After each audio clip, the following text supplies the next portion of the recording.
नमस्कार दोस्तों, स्वागत है आपसे का आपके अपने यूट्यूब चैनल अमन प्रिया चिकीजिस में। जैसा कि फ्रेंड्स, आज है आपका 23 फरवरी और 23 फरवरी को आपका एसएससी जीडी का एग्ज़ाम था, जो कि फोर्थ शिफ्ट का भी एग्ज़ाम आपका समाप्त हो गया है। तो फोर्थ शिफ्ट में आपके जीके जीएस के पोर्शन से क्या प्रश्न पूछे गए थे, उन सब प्रश्नों के साथ मैं हाजिर हो गया हूँ। जो भी प्रश्न हम आपके साथ डिस्कस करेंगे वो आपका 100% रियल प्रश्न होगा, जो कि इस फोर्थ शिफ्ट में आए हुए होंगे। तो चलिए वीडियो को स्टार्ट करते हैं। इससे पहले बता दें, इसका जो पीडीएफ है आपको टेलीग्राम चैनल पर मिल जाएगा, तो लिंक डिस्क्रिप्शन में दिया गया है, तो आप लोग जाकर वहाँ से ज्वाइन हो जाइएगा। ठीक है, चलिए हम लोग वीडियो में आगे बढ़ते हैं।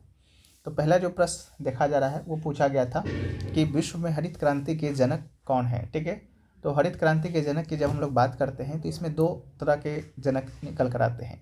एक तो आपके विश्व के, एक आपके भारत के। ठीक है, तो दोनों को हम लोग एक साथ पढ़ते हैं। मैं भी आपसे विश्व का ही पूछा गया होगा, तो इसका राइट आंसर नॉर्मन बोरलॉग हो जाएगा। ठीक है, नॉर्मन बोरलॉग को विश्व में हरित क्रांति के जनक के रूप में जाने जाते हैं। अगर आपसे पूछा जाएगा कि ये किस देश के निवासी थे, तो ये अमेरिका के निवासी थे। ठीक है, ये पूछा भी जा चुका है पहले भी।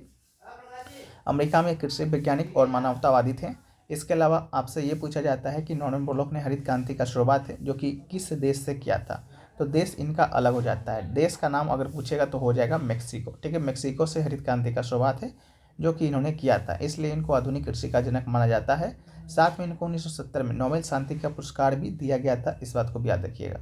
इसके अलावा भारत में हरित क्रांति के जनक की बात करते हैं तो भारत में हरित क्रांति के जनक आपके हो जाते हैं MS स्वामीनाथन। ठीक है, इनका पूरा नाम है मनकोम्बू सवासिना स्वामीनाथन। ठीक है, आपको बस स्वामीनाथन याद रखना है, यही भारत में हरित क्रांति के जनक कहलाते हैं। इनको 1972 में पद्म भूषण से सम्मानित किया जा चुका है।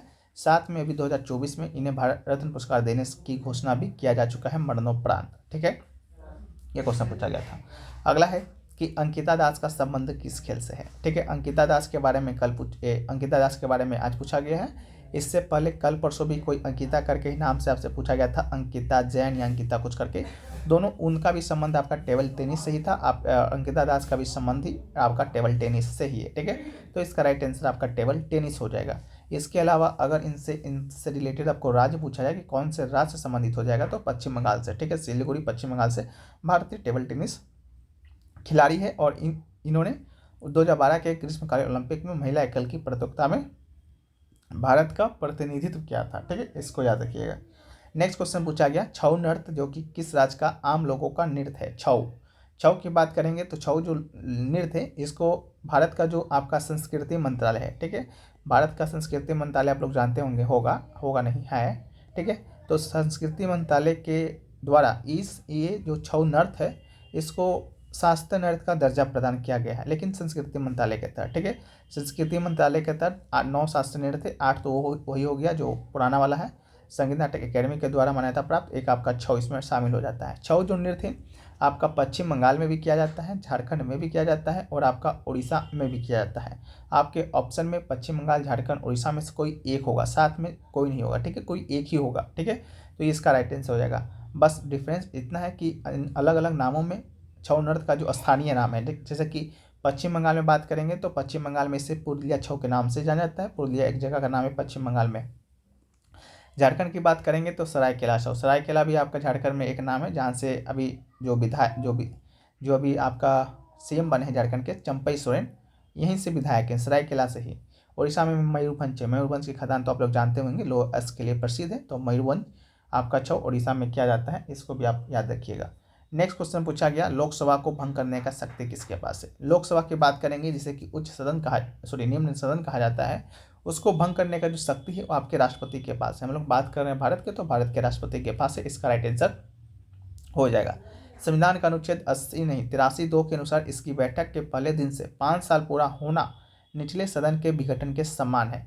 इस मामले में नए संसद सदस्यों को चुनने के लिए चुनाव होता है। निचले सदन को प्रधानमंत्री की सलाह पर राष्ट्रपति के द्वारा पहले भी भंग किया जा सकता है। इसे भंग भी किया जा सकता है यदि राष्ट्रपति को लगता है कि किसी शासन के इस्तीफे या पतन के बाद कोई व्यवहार्य सरकार नहीं बन सकती है। अगला क्वेश्चन पूछा गया कि फसलों के संदर्भ में HYV का पूर्ण रूप क्या है। HYV की बात करेंगे तो हाई यील्डिंग वैरायटी, इसका आपका फुल फॉर्म हो जाएगा। H से हाई, Y से यील्डिंग, V से वैरायटी। ये सामान्य गुणवत्ता वाले बीजों की तुलना में बेहतर गुणवत्ता के बीज होते हैं। ये बीज कीड़ों और अन्य बीमारियों का मुकाबला करने के लिए एक अच्छी प्रतिरक्षा प्रणाली प्रदान करते हैं। भारत में हरित क्रांति ने उच्च उपज वाले विभिन्न बीजों, ट्रैक्टरों, सिंचाई सुविधाओं, कीटनाशकों और उर्वरकों का उपयोग को अपनाया है। ठीक है, ये आपका हरित क्रांति से संबंधित है। हरित क्रांति के विषय में अभी हम लोग ने बात किया है कि एम एस स्वामीनाथन भारत में हरित क्रांति के जनक है और नॉर्मन बोरलॉग विश्व हरित क्रांति के जनक है। अगला है, पूछा गया था कि इनमें से कौन सा देश सार्क का सदस्य नहीं है। ठीक है, तो सार्क का सदस्य तो बहुत सारे देश नहीं है, क्योंकि सार्क के सदस्यों में मात्र 8 ही देश शामिल है। तो हम इन 8 देशों को पढ़ लेते हैं। इन 8 देशों को आप याद कर लीजिएगा। अगर नहीं पूछा जाता है तो इन 8 देशों से आप उसको अलग छाट लीजिएगा। ठीक है, तो सार्क में 8 देश हैं वर्तमान में। सार्क का जो फुल फॉर्म होता है उसको देखिएगा, दक्षिण एशियाई क्षेत्रीय सहयोग संघ, ये आपका हिंदी में है। ठीक है, आपका हो जाएगा। इसके अलावा इसका जो स्थापना है 8 दिसंबर 1985 को हुआ था काठमांडू नेपाल में। ठीक है, सार्क का मुख्यालय भी आपका वहीं पर है। इसके अलावा इसमें कौन कौन सा देश है, तो एक आपका अफगानिस्तान है और एक आपका पाकिस्तान है। इसके अलावा भारत तो है, नेपाल भी है, भूटान है, बांग्लादेश है, श्रीलंका है और आपका मालदीव है। यानी कि भारत के सभी जो आपके पड़ोसी देश हैं वो आपके सार्क के सदस्य हैं। ठीक है, इसको भी याद रखिएगा। इसको आप याद कैसे रखिएगा, तो याद इस प्रकार रखिए कि जो भारत है, भारत देश के साथ स्थलीय सीमा जानते हैं आप लोग कितने देशों के साथ लगता है, 7 देशों के साथ। ठीक है, तो 7 स्थलीय सीमा वाला एक आपका भारत। हालांकि इसमें जो नाम दिया गया है श्रीलंका मालदीव का, ये स्थलीय सीमा साझा नहीं करता है, ये आपका समुद्री सीमा साझा करता है। फिर भी आप इसे रिलेट करके याद रख सकते हैं, बाकी आप लोग जैसे भी याद रखिए। अगला है, मौलिक कर्तव्य से संबंधित कौन सा कथन गलत है। मौलिक कर्तव्य से संबंधित आया था और एक ऑप्शन में था कि मौलिक कर्तव्य भाग 5 के अंतर्गत आता है। यही कथन आपका गलत था। मौलिक कर्तव्य भाग 5 के अंतर्गत नहीं बल्कि 4A के अंतर्गत आता है, यानी कि 4A के अंतर्गत आता है। इसका राइट आंसर होता, लेकिन प्रश्न के हिसाब से वो आपका राइट आंसर है। मौलिक कर्तव्य मूल संविधान में नहीं था, ये बात आप लोग को मालूम चाहिए। ये आपका 42वां संविधान संशोधन हुआ था 1976 में, उसके माध्यम से जोड़ा गया था। भाग में 4 का ए जोड़ा गया था, अनुच्छेद 51A जोड़ा गया था। इसका विचार यूएसएसआर से लिया गया था। जब जोड़ा गया था उसकी संख्या 10 थी, लेकिन बाद में इसकी संख्या बढ़कर 11 हो गई। स्वर्ण सिंह समिति की सिफारिश पर जोड़ा गया था। मौलिक कर्तव्य प्रकृति में गैर परिवर्तनीय है, इसको भी याद रखिएगा। अगला है, ELO रेटिंग निम्नलिखित में से किस खेल से संबंधित है। ELO रेटिंग की बात करेंगे तो इसका राइट आंसर आपका शतरंज हो जाएगा।